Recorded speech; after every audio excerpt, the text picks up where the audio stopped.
Hey, everybody. Today we're going to talk about the top 10 most important things that you need to know about futsal. You guys always hear me talk about futsal, how it is imperative that young soccer athletes are developing in the futsal environment, but some of you may not even know what a futsal is. So I want to discuss today the top 10 things that you should know about futsal.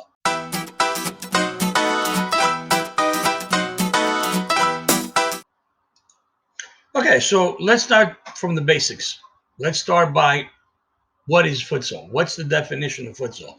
Well, futsal is the official version of the indoor football or soccer game, which is played under the regulations of FIFA, which is the international body, governing body of soccer. Basically, it's a game that has two teams of 5 players aside, which one is a goal. One of the players is a goalkeeper. Um, Unlike soccer, there are limited substitutions, and you don't have to ask the referee's permission for a substitution. It's on the fly.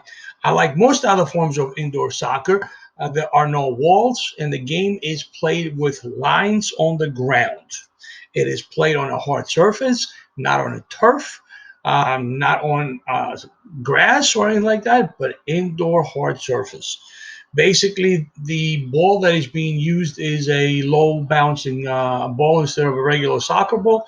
And the game emphasis is basically on improvisation, being creative and technique rather than just physicality and running to outrun your opponents.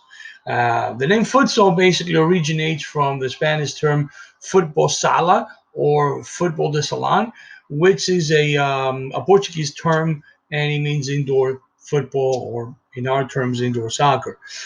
In case you're wondering, number two that I want to address is who invented futsal. So, futsal invented by an Argentinian teacher. By his name was Juan Carlos Gravier, if I'm not mispronouncing correctly. Juan Carlos Siriani Gravier, I believe. Hopefully, I'm not butchering it. The game was invented around 1930 in Uruguay. However, there is a wide theory that futsal was invented in Brazil in the mid 50s, blah, blah, blah, blah. But this is what I personally know.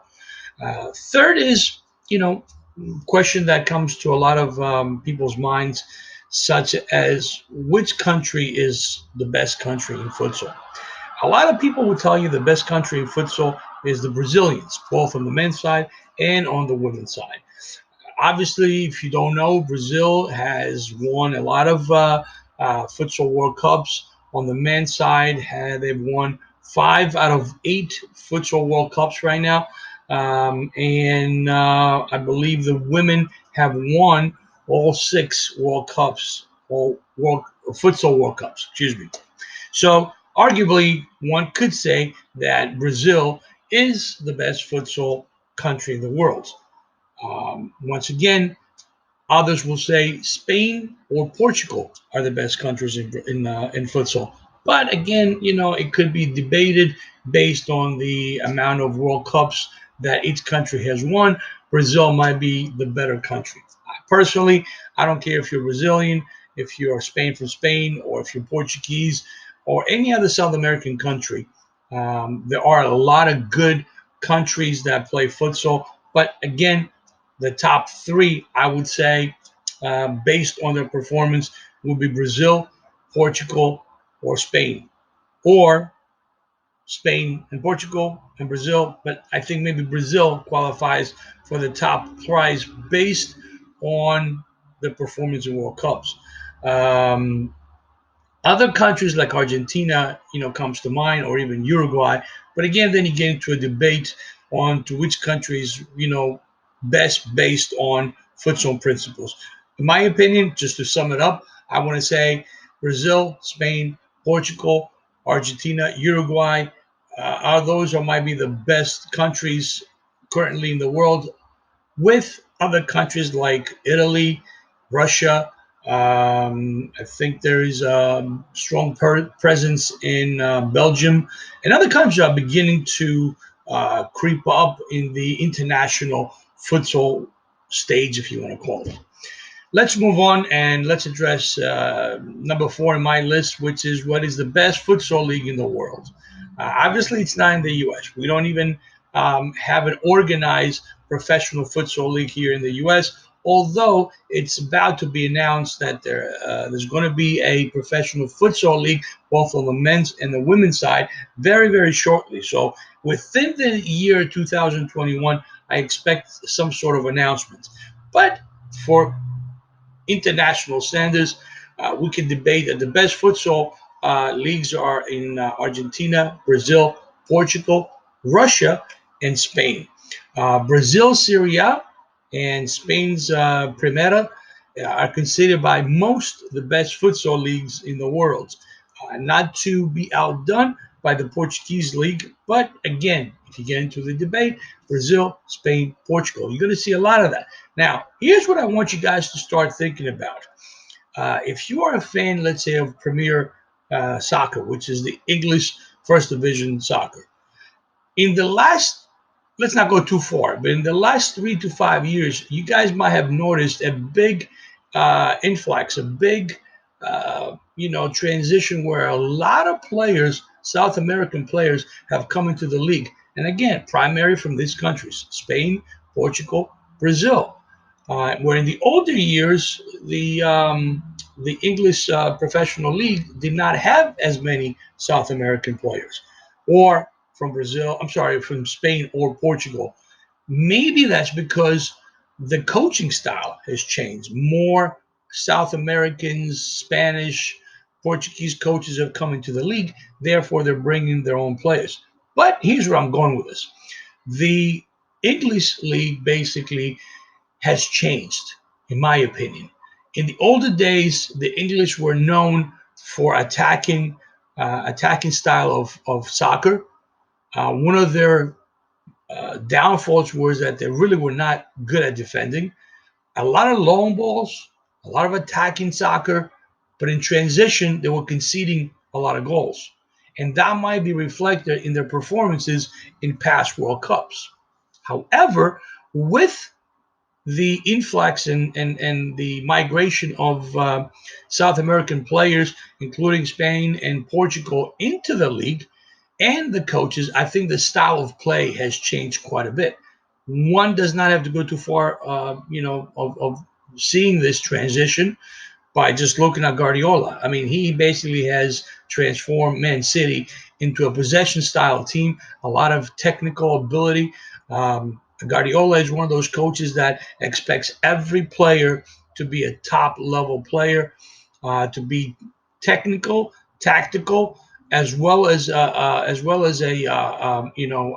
physical player, being able to withstand the rigors and the harsh reality of Premiership soccer. Premiership soccer is a tough league. However, it is becoming a very technical, tactical league, in my opinion, again, because of coaches like Guardiola. Guardiola doesn't expect his defenders just to defend. Guardiola expects his defenders to be just as technical and tactical as his midfielders and attackers.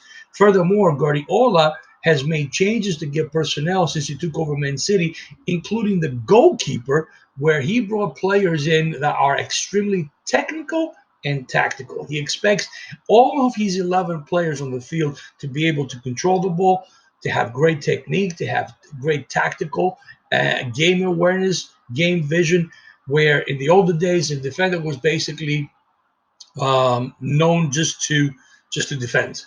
You know, that was the primary priority: defend, not be as technical, not Guardiola. And I think that has also rubbed into a lot of other managers, where now every player on the pitch is expected to be just as technical and tactical. Well, guess what? Now this is gonna is something that futsal has benefited top level players, in my opinion. And in the years to come, more and more players are going to be starting their careers in a futsal environment, not just in the countries that we're just talking about, but worldwide. Um, so we're talking about, futsal, top futsal leagues, as we said, the Brazilians, the Spaniards, The Portuguese, in again debating which order you're going to put them in. Those are the best, leagues considered worldwide, but also some futsal clubs around the world, which again you may or may not have heard of, but some that come to mind is Barbosa, uh, Barcelona in Spain, Inter Movistar in Spain, Benfica and Sporting in Portugal, Dinamo Moscow, in Russia, Boca Juniors in Argentina, which are the ones, Almaty in Italy. I'm sorry, Pesaro in Italy. Almaty is a Kazakhstan club. Which Kazakhstan? What? Where's this country even? But yes, there are futsal in Europe, in some countries that you've never heard of, producing some top level players. So again, without going to a lot of discussion in this, definitely the top three leagues right now in the world, I would say, will be in Brazil, Spain, and Portugal, with Italy and Russia not too far behind. But it is what it is. So moving forward, let's talk about who's the best futsal player of all time. That would be my number 5, just in case you're wondering. And again, you're getting into a discussion and a debate, which could bring a lot of players. But a lot of most, I would say, in the futsal world would agree that one of the best players, a legend actually, that might be the Brazilian Falcao. In fact, a lot of futsal teams and clubs around the U.S. are named Falcao because of their Brazilian roots. So I would include myself that one of the best players of all time would be Falcao, and I would say that a second, very close, and again, depending on the debate and the conversation you're having, the Portuguese player by the name of Ricardinho. In fact, some of you guys, a story that you may not know is that Ricardinho actually, at the age of 14, was training at the FC Porto first team in Portugal, which FC Porto is one of the major players in Portuguese soccer, along with Benfica and Sporting. But the coach at that time told him that he was too small to play for the first team. So I guess size is not just an American way of looking at things, but other countries as well. Well, as it turns out, Ricardinho took a little time off, as the story is being told, because he was so heartbroken, and at some point resumed playing futsal. And right now, in my opinion, Ricardinho is considered one of the best futsal players in the world. And again, I suggest that you guys YouTube these players and watch some of the videos, and then you can kind of come to your own conclusions. Some other players that somebody may bring into the conversation might be Thiago. And I hope I'm pronouncing all these names correctly, by the way. But Thiago is another Brazilian player. Javi Rodriguez, Paco Sedano, I think pronounced very incorrectly, from Spain. Just some of the names that come into my mind. Moving forward, if you want to address something that I find particularly interesting, would be comparing futsal and football or soccer. So a lot of people, may describe futsal as the stepchild of football or soccer, or the smaller brother of soccer. And they probably could be correct as they being perceived. Um, Futsal is played on a smaller uh, area playing surface, where soccer is being played in much bigger surface. The difference is that soccer is being played either on grass or on turf, where futsal is being played on a hard surface.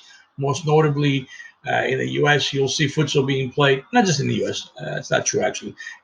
All across the world, you'll see it being played on a hardwood floor surface, on a tennis court, on a volleyball court, on an outdoor um, skater rink or roller skater rink.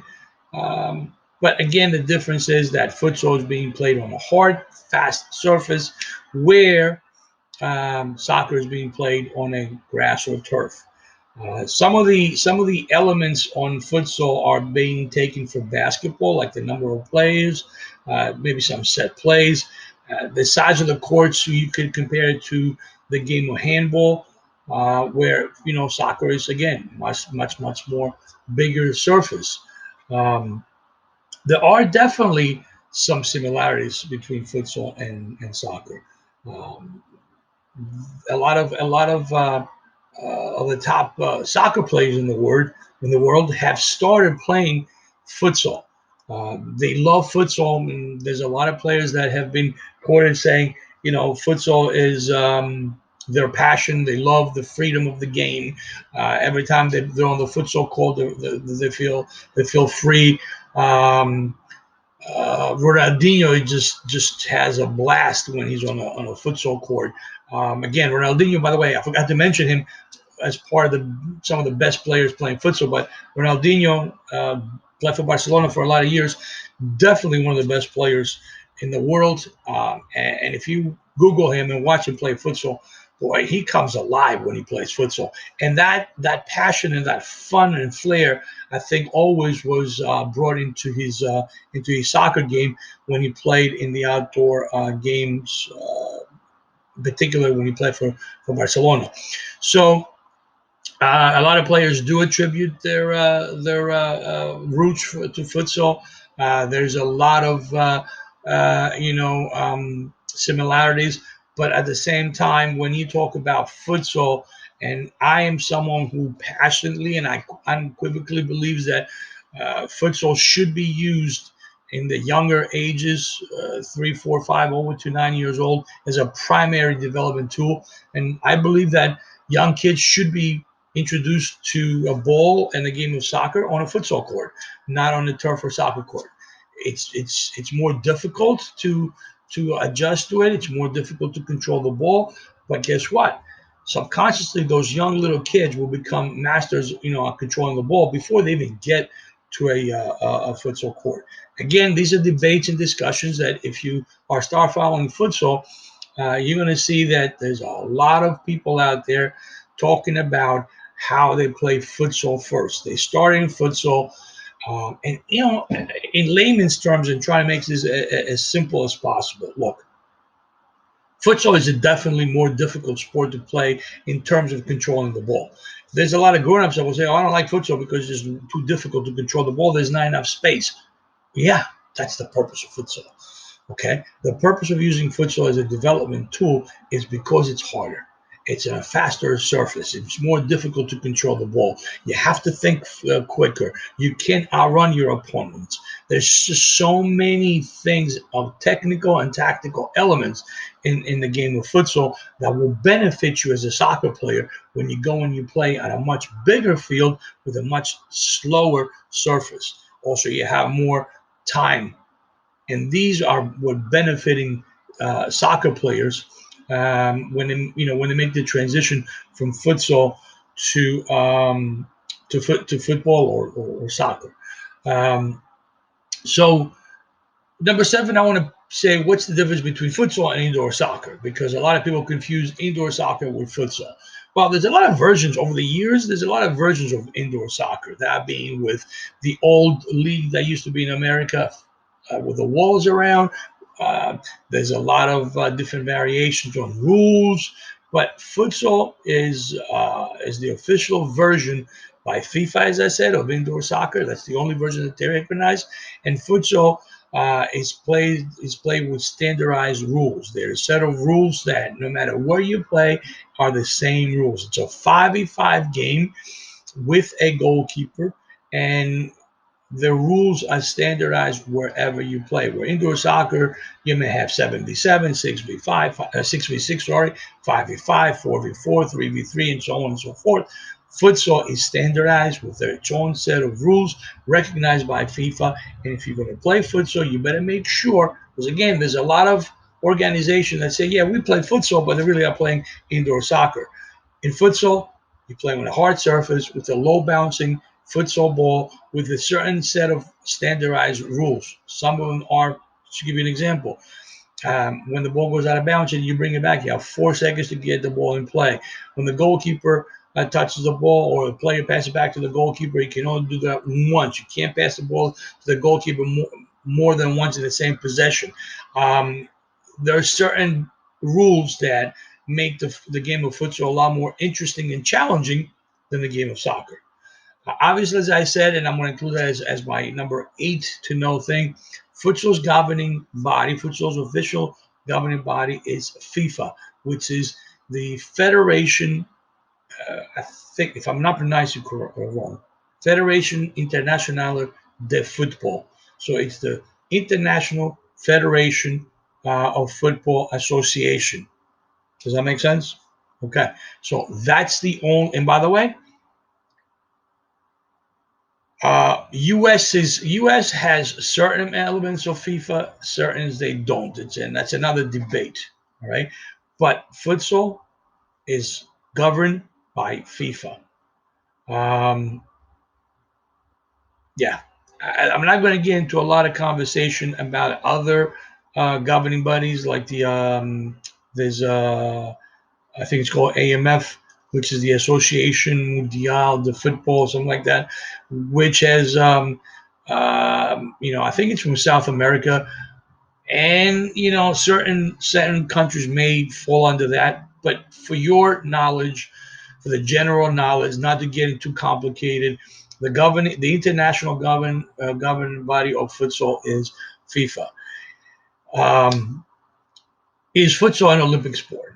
Well, in 2018, only 3 years ago, in 2018, futsal became the official sport of the 2018 Summer Youth Olympics in Buenos Aires. Unfortunately, futsal is still not a part of the Summer or Winter Olympics for the adults, and they're fighting on that. Now, there are speculations that futsal will become an Olympic sport by the Summer Games of 2024. So let's see what happens. Personally, I believe once that happens, and with the changes that U.S. soccer is making with futsal, that means that, in case you're not aware of it, U.S. soccer has recognized futsal as as a primary development tool of soccer here in the U.S., and they are moving forward to set standards and mandates that futsal will become part of the training for a American youth soccer player, which is a fantastic thing, because now it's bringing more awareness of the game of futsal, not only as a game, but as a futsal development tool, the way it's supposed to be intended. Game development. A lot of more folks, just look, a few years back, just to give you an idea, a few years back, people were uncomfortable with the notion that, younger age players should not be playing 11 aside. So if you're a younger age, you should be playing 5v5, 7v7, 9v9 before you move into the 11v11, game. And a lot of folks, especially parents, just, oh my God, I can't believe this. This is not real soccer, yada, yada, yada.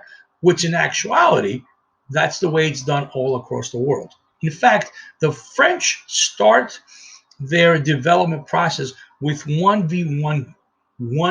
They train 1v1 games, which builds great confidence in the players' 1v1 skills. They start 1v1, 2v2, 3v3, 4v4, and so on and so forth. So, just like the parents were, not recognizing small-sided games a few years back, which, by the way, now everybody recognizes the value of the small-sided games. And when you go into any training ground in America, even volunteer coaches will have some type of sort of a small-sided game as part of their training before they go into 11v11. So if you go into a team and you watch them train, most likely you'll see some kind of sort of small-sided game, rondo, 3v3, 4v4, 5v5 as part of their warm-up, as part of their training, as part of their session before eventually they do a scrimmage 11 aside if they have that many players. So just like that has become a norm, where before it was like, oh my God, unheard of, this is not real soccer. I strongly believe that futsal is going to be in the same situation. People are now going to be forced to take a look at futsal. Wow, what is everybody doing? Wait, what is U.S. soccer doing? What is this futsal? And then the other part, the other piece is going to be, which if you follow me and if you follow all the content that we put out there, year-round futsal. Not just during the winter, but year-round futsal. Our mottos are year-round futsal, futsal first, and made by futsal. Those are the three things I always emphasize. Year-round futsal. Work on your touches, work, and use futsal as a training tool alongside your soccer game. Those are the things. Lastly, this is just, thrown in there. What are the best futsal gear? What are the best, again, when someone tries to play futsal, there's not a lot of options for futsal gear, especially shoes. I see players coming in wearing their Sambas.